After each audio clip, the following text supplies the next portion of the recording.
আজি আপোনালোকৰ লগত মই অন্য এটা খবৰ শ্বেয়াৰ কৰিম। বিশেষকৈ আজিৰ খবৰ হৈছে সকলো ভাৰতীয় টিউটৰ শিক্ষক পদলৈ উন্নতিকৰণৰ দাবীত আমাৰ টিউটৰ ছাৰবাইদেউসকলে যিখিনি আন্দোলন বা প্ৰতিবাদী কাৰ্যসূচী লৈছিলে আমাৰ 11 জুলাই তাৰিখে, আৰু সেই 11 জুলাই তাৰিখত সেই প্ৰতিবাদ স্থলীৰ পৰা মাননীয় শিক্ষামন্ত্ৰী গৰাকীয়ে আমাৰ সেইসকল প্ৰতিবাদীসকলৰ বিষয়ববীয়াৰ লগত আলোচনাত মিলিত হৈ কি ধৰণৰ প্ৰতিশ্ৰুতি প্ৰদান কৰিলে সেই বিষয়ে আপোনালোকৰ লগত শ্বেয়াৰ কৰিম। আপোনালোকে স্কিপ নকৰি অকলে আমাৰ ভিডিঅ'টো চাই থাকিব, আৰু এতিয়ালৈকে যদি আমাৰ চেনেলটো ছাবস্ক্ৰাইব কৰে কাইণ্ডলি ছাবস্ক্ৰাইব কৰি দিব।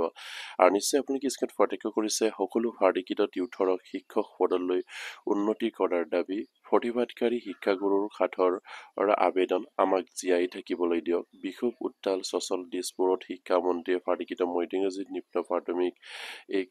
এক শিক্ষক টিউটৰ সন্থাৰ লগত আলোচনা, আৰু ইয়াত কৈছে 11 জুলাই ভাৰতীয় টিউটৰসকলক শিক্ষকৰ পদলৈ উন্নতিকৰণৰ লগতে টিউটৰসকলক অন্যান্য সমস্যা সমাধানৰ দাবীত আজি তীব্ৰ প্ৰতিবাদী কাৰ্যসূচী চচলত নিৰ্ধাৰিত আন্দোলনথলীত উত্থাল কৰি তোলে। আৰু বিষুৱ টিউটৰসকলে আৰু 2021 চনৰ 5 ফেব্ৰুৱাৰীত পাৰ্টিকিটৰ জৰিয়তে নিযুক্তি দিয়া টিউটৰসকলক পৰৱৰ্তী সময়ত শিক্ষক হিচাপে নিযুক্তি দিব বুলি প্ৰতিশ্ৰুতি এই বিগত 4 বছৰ পূৰণ নকৰাত বিষুৱ টিউটৰসকলৰ আজি সাব্যস্ত কৰে। আৰু সেই প্ৰতিবাদ আৰু সদৌ পাৰ্টিকিট মধ্য ইংৰাজী আৰু নিম্ন প্ৰাথমিক টিউটৰ শিক্ষক সন্থাৰ উদ্যোগত দিছপুৰ চলৰ কাৰ্যসূচী ৰূপায়ণৰ বাবে চচলত সমবেত টিউটৰসকলে আৰক্ষী নিৰাপত্তাৰ বাধাৰ বাবে দিছপুৰলৈ সমদল কৰি যাব নোৱাৰিলেও তীব্ৰ প্ৰতিবাদেৰে বহু সময় ধৰি এই উত্থাল কৰি ৰাখে চচলৰ পৰিৱেশ। আৰু টিউটৰসকলৰ নিযুক্তিৰ সময়ত প্ৰতিশ্ৰুতি দিও সেই পৰ্যন্ত প্ৰতিশ্ৰুতি ৰক্ষা নকৰা আত্মতদন্তীন শিক্ষামন্ত্ৰী তথা এতিয়াৰ মুখ্যমন্ত্ৰী ডক্টৰ হিমন্ত বিশ্ব শৰ্মাৰ বিৰুদ্ধে সৰব হৈ পৰিছে প্ৰতিবাদকাৰীসকল। কেৱল উৎপীড়নৰ খুব উদগৰণিয়ে নহয়, শিক্ষাগুৰুসকলৰ বেদনাৰ কাৰণ প্ৰকাশেৰেও আজি এই সেমেকি উঠে চচলৰ পৰিৱেশ। আৰু নিজৰ দুখ-দৰ্শৰ কথা বৰ্ণাই আৰু পূৰ্বে এতিয়া প্ৰতিশ্ৰুতি মনত পেলাই দি কেইগৰাকীমান টিউটৰক শিক্ষয়িত্ৰীয়ে চকু পানী টুকি প্ৰতিবাদ থলীৰ পৰাই মুখ্যমন্ত্ৰীক জনালে আহ্বান, আমাক জীয়াই থাকিবলৈ দিয়ক, আমাক শিক্ষকৰ মৰ্যাদা দিয়ক, আমাক পৰিয়াল চলাব পৰা কৰি দিয়ক, মুখ্যমন্ত্ৰী মহোদয় আমাক সাক্ষাৎ কৰি দিয়ক। প্ৰতিবাদ থলীৰ বিষুৱ টিউটৰসকলে সংবাদ মাধ্যমৰ আগত অভিযোগ কৰা মতে 2021 চনৰ 5 ফেব্ৰুৱাৰীত ৰাজ্যৰ 900 অধিক বেঞ্চৰ শিক্ষানুষ্ঠানত শিক্ষক-শিক্ষয়িত্ৰীক প্ৰাধিকৰণৰ জৰিয়তে টিউটৰ হিচাপে নিযুক্তি দিছিল চৰকাৰে। আৰু নিযুক্তিৰ সময়ত আত্মতদন্তীন শিক্ষামন্ত্ৰী ডাক্তৰ হিমন্ত বিশ্ব শৰ্মাই 3-4 মাহৰ পিছতেই পৰ্যায়ক্ৰমে শিক্ষকৰ মৰ্যাদা দিব বুলি প্ৰতিশ্ৰুতি দিছিল। কিন্তু এতিয়া শিক্ষামন্ত্ৰীৰ এতিয়া ৰাজ্যৰ মুখ্যমন্ত্ৰী হোৱাৰ পিছতো বিগত 4 বছৰ ধৰি পূৰণ নকৰিলে প্ৰতিশ্ৰুতি। আনকি সংস্থাৰ নেতৃত্ববৰ্গই একেবাৰে সাক্ষাৎ নকৰিলে মুখ্যমন্ত্ৰীয়ে। গতিকে আজি সেই প্ৰতিবাদৰ জৰিয়তে মুখ্যমন্ত্ৰীগৰাকী খিৰিকী সেই প্ৰতিশ্ৰুতি পূৰণ কৰাৰ দাবী জনাই টিউটৰসকলে। আৰু পাৰ্টিকিট মধ্য ইংৰাজী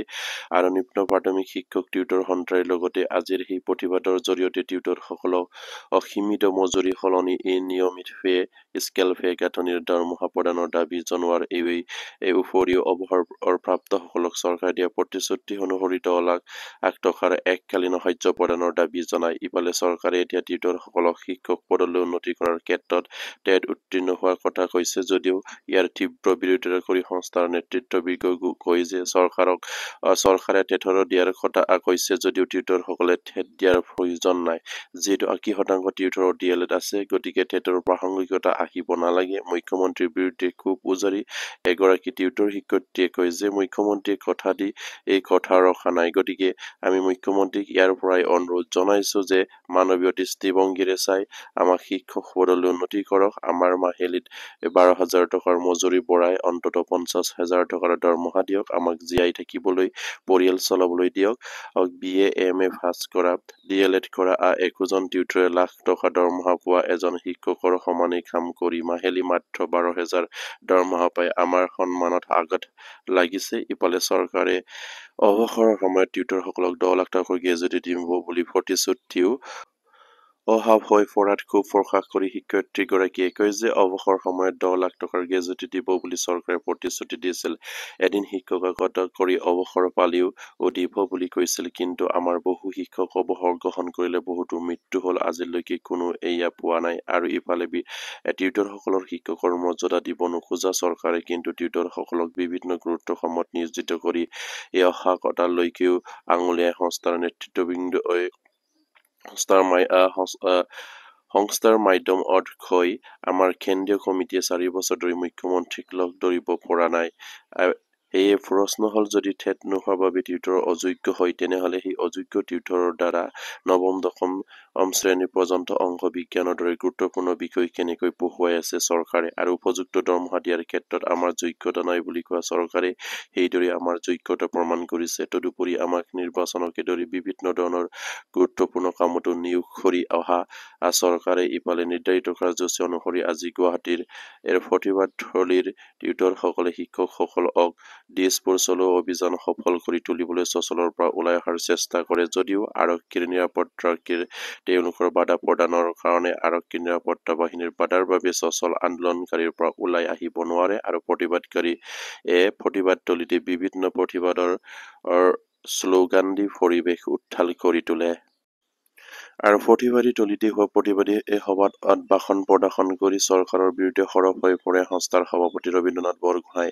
অন্যান্য নেতৃত্ববিন্দই। ইফালে সংস্থাৰ সভাপতি ৰবীন্দ্ৰনাথ বৰগোহাঁই অসমীয়া প্ৰতিদিনক জনোৱা মতে আজিৰ সেই কাৰ্যসূচীৰ পিছত শিক্ষামন্ত্ৰী ডক্টৰ ৰণোজ পেগুৰ আমন্ত্ৰণ মৰ্মে দিছপুৰত শিক্ষামন্ত্ৰীগৰাকীৰ সৈতে আলোচনাত বহে আৰু সংস্থাৰ এটা প্ৰতিনিধি দলে আৰু শিক্ষামন্ত্ৰীয়ে কাৰ্যালয়ত অনুষ্ঠিত হোৱা সেই আলোচনা চক্ৰত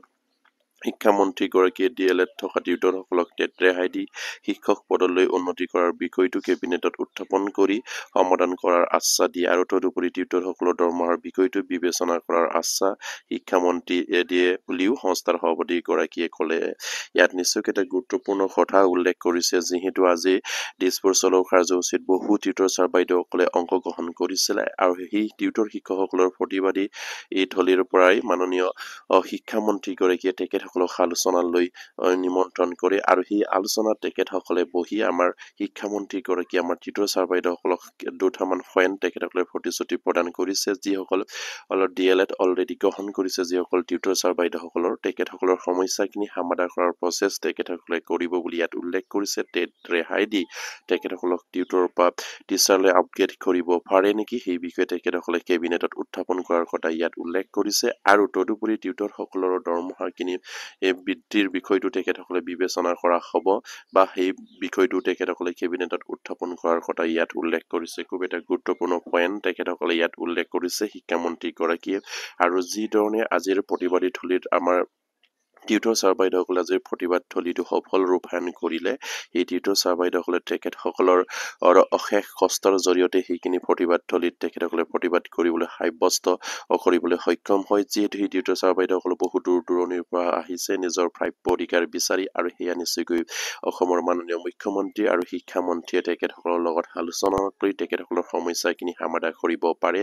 যিহেতু সেইসকল শিক্ষক কৰ্মচাৰী নতুন নিযুক্তি নহয় তেখেতসকলে বছৰ বছৰ ধৰি বিনা বেতনতে বেঞ্চাৰী শিক্ষা অনুষ্ঠানত জড়িত শিক্ষক কৰ্মচাৰী আছিলে আৰু তেখেতসকলক যোগ্য বিবেচিত হোৱাৰ পাছতে আপোনাৰ তেখেতসকলৰ পদ ফাৰিকীকৰণ কৰিলে কিন্তু পদ ফাৰিকীকৰণ কৰিব লাগিছিলে সম্পূৰ্ণ এজন ৰেগুলাৰ শিক্ষক হিচাপে কিন্তু কৌশল সৃষ্টি কৰি মাননীয় মুখ্যমন্ত্ৰী তেতিয়া শিক্ষামন্ত্ৰী হৈ থাকোতে তেখেতসকলে সেইসকল শিক্ষকক টিউটৰ সজোৱাটো কিমান যুক্তিসংগত হ'ব পাৰে সেয়া নিশ্চয়কৈ ৰাইজে বিবেচনা কৰিব লাগে আৰু সেয়া মাননীয় মুখ্যমন্ত্ৰীও এবাৰ তেখেতৰ বিবেকৰ পৰা সেইখিনি চাব লাগে যিহেতু সেইসকল শিক্ষক কৰ্মচাৰী আজি বহু বছৰৰ পৰা তেখেতসকলে শিক্ষকতা কৰি আহিছিলে বিনা বেতনত ৰাইজৰ সেৱা শুশ্ৰূষা তেখেতসকলে আগবঢ়াই আহিছিলে যিহেতু বিভিন্ন প্ৰান্তত ৰাইজৰ আপোনাৰ দুখীয়া শ্ৰেণীৰ ছাত্ৰ ছাত্ৰীসকলক তেখেতসকলে বিনামূলীয়াকৈ পাঠদান কৰি অহাৰ পাছত এই বিনিময়ত তেখেতসকলক টিউটৰ সজোৱাটো কিমান যুক্তিসংগত হ'ব পাৰে আৰু সেয়া নিশ্চয়কৈ বিবেচনা কৰাৰ এটা সুযোগ দিব লাগে আমাৰ মাননীয় মুখ্যমন্ত্ৰীয়ে এইসকল টিউটৰ ছাৰ বাইদেউসকলক আৰু সেই বিবেচনা কৰি তেখেতসকলক টিউটৰৰ পৰা টিচাৰ আপগ্ৰেড কৰাৰ এটা সুযোগ প্ৰদান কৰিব লাগে যিহেতু কম্পেনচেশ্যন গ্ৰাউণ্ডত যিসকল শিক্ষক কৰ্মচাৰীক মাননীয় মুখ্যমন্ত্ৰীয়ে নিযুক্তি প্ৰদান কৰি আহিছে সেইসকল শিক্ষক কৰ্মচাৰীক না DLED আছে না টেট আছে তেখেতসকলক আপোনাৰ সাধাৰণ যিখিনি কোৱালিফিকেশ্যন থাকিলে তেখেতসকলক এটা ৰেগুলাৰ শিক্ষক পদৰ তেখেতসকলক যদি দিব পাৰে বা তেখেতসকলক সেইখিনি পদৰ কাৰণে তেখেতসকলক অলংকৃত কৰিব পাৰে, তেনেহ'লে সেই টিউটৰ শিক্ষকসকলক কিয় নোৱাৰে? কাৰণ তেখেতসকলক চৰকাৰী হিচাপেও যদি টিউটৰ হিচাপেও যদি এক্সপেৰিয়েঞ্চৰ ভিত্তিত তেখেতসকলক টিউটৰ পৰা টিচাৰ আপগ্ৰেড কৰা এটা ব্যৱস্থা কৰিব লাগে মাননীয় মুখ্যমন্ত্ৰীয়ে। আৰু সেয়া মাননীয় মুখ্যমন্ত্ৰীৰ এটা দায়িত্ব, যিহেতু তেখেতসকলে অসমৰ ৰাইজৰ এজন মুৰব্বী আৰু সেই মুৰব্বী হিচাপে তেখেতসকলে অসমৰ সকলো ৰাইজৰ জনগণৰ প্ৰতি তেখেতসকলে সমান চকুৰে চোৱাটো তেখেতৰ দায়িত্ব। আৰু সেইবাবে সেইসকল টিউটৰ ছাৰ বাইদেউসকলক এখন চৰকাৰী বিদ্যালয়ত কৰ্মৰত টিউটৰসকলক যিহেতু সমকামৰ সমমৰ্যাদা প্ৰদান কৰি তেখেতসকলক টিউটৰৰ পৰা টিচাৰ আপগ্ৰেড কৰিব লাগে, সমকামৰ সমবেতন প্ৰদান কৰিব লাগে। কাৰণ এখন বিদ্যালয়ত যদি এজন শিক্ষকে বহুত দৰমহা পায়, আন এজন শিক্ষকে সামান্য এটা পৰিটোকে লৈ কাম কৰাটো কেতিয়াও গ্ৰহণযোগ্য নহয়। আৰু সেইবাবে সেইখিনি কথা মাননীয় মুখ্যমন্ত্ৰীয়ে বিবেচনা কৰিব লাগে আৰু বিবেচনা কৰি তেখেতসকলৰ সমস্যাখিনি সমাধান কৰি তেখেতসকলক শিক্ষক পদলৈ উন্নতি কৰিব লাগে বুলি আমাৰ ফালৰ পৰা মাননীয় মুখ্যমন্ত্ৰীলৈ কঠোৰ অনুৰোধ কৰিলো। আৰু সেয়েহে প্ৰতিগৰাকী টিউটৰবোৰে যাতে নেকি এইখিনি খবৰ পাই আপোনালোকে শ্বেয়াৰ কৰি দিব, বিশেষকৈ আমাৰ মাননীয় মুখ্যমন্ত্ৰীয়ে যে যাতে নেকি তেখেতসকলৰ অনুৰোধখিনি শুনিব পাৰে, সেয়া আপোনালোকে শ্বেয়াৰ কৰি দিব। আৰু আজিৰ ভিডিঅ'টি ইমানতে শেষ কৰিলো। আৰু প্ৰতিগৰাকী টিউটৰবোৰে যাতে নেকি এইখিনি খবৰ পাই আপোনালোকে শ্বেয়াৰ কৰি দিব। নমস্কাৰ, জয় আইকন।